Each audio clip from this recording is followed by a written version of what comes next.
Hello, my name is Nicholas Gardner, and today I'll be talking about why the NFL should take concussion protocol a lot more seriously than they do. Professional football is a heavy contact sport loaded with spine-jarring, jolting, concussion-causing hits. However, many professional football teams don't take concussion protocol as serious as they should be, especially for some of their star players. This has many short-term and long-term effects. Today, I will review how head injuries from football affect a person physically and mentally, both short-term and long-term. A concussion poses many immediate threats to the brain that, if not monitored appropriately, can cause more serious issues. When a person develops a concussion, the most important action is to get that person to a hospital immediately. However, many football players are sent back into games with very obvious concussions. This not only affects their plays in that game, but for the rest of the season. Many players don't get checked for a concussion properly or at all. For example, Seahawks quarterback Russell Wilson. According to the article, Russell Wilson barely enters medical tent for a concussion check before return by John Breach, November 10, 2017. On the Seahawks opening drive of the third quarter, Wilson took a big hit from Arizona's Carlos Dansby on a 2nd and 10 play from Seattle's 20-yard line.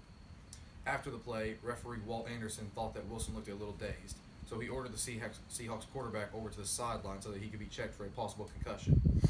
At that point, Wilson went into the Seahawks medical tent, but didn't allow any doctors to go in there with him. The Seahawks quarterback went in the tent for about 3 seconds, didn't get examined by anyone, and then went straight back out on the field. These issues don't just affect players in the present, but many experience lasting symptoms later in life.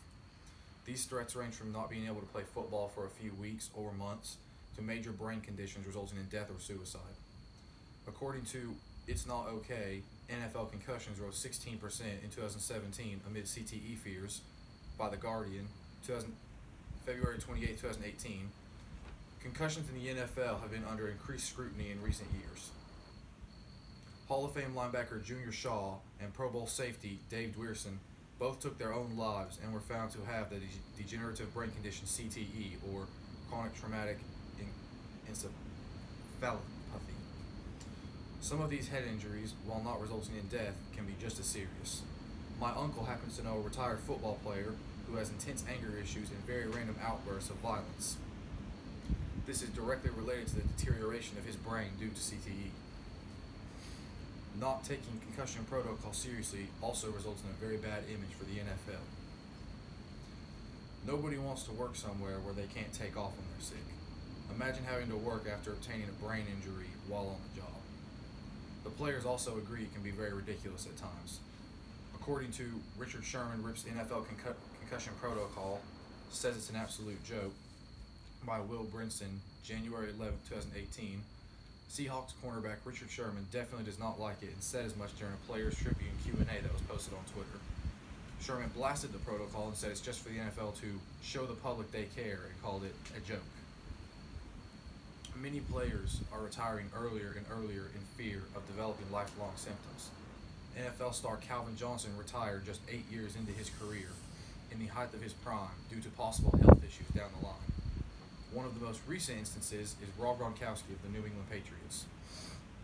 According to the article Report, Rob Gronkowski, still considering retirement, nearly quit in training camp by Pete Blackburn, February 27, 2018. In the immediate aftermath of the Super Bowl, the Gronk rumors were tied to the concussion that he suffered in AFC Championship game a few weeks earlier.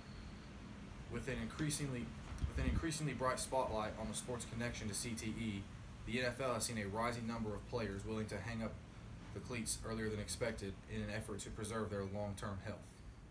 Some believed Gronk might just be the next player ready to move on for the sake of his brain.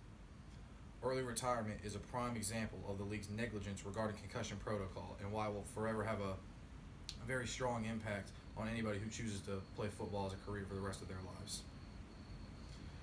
In conclusion, the NFL needs to take concussion protocol much more seriously than they do right now, because at this rate, there will be no more football in the next century.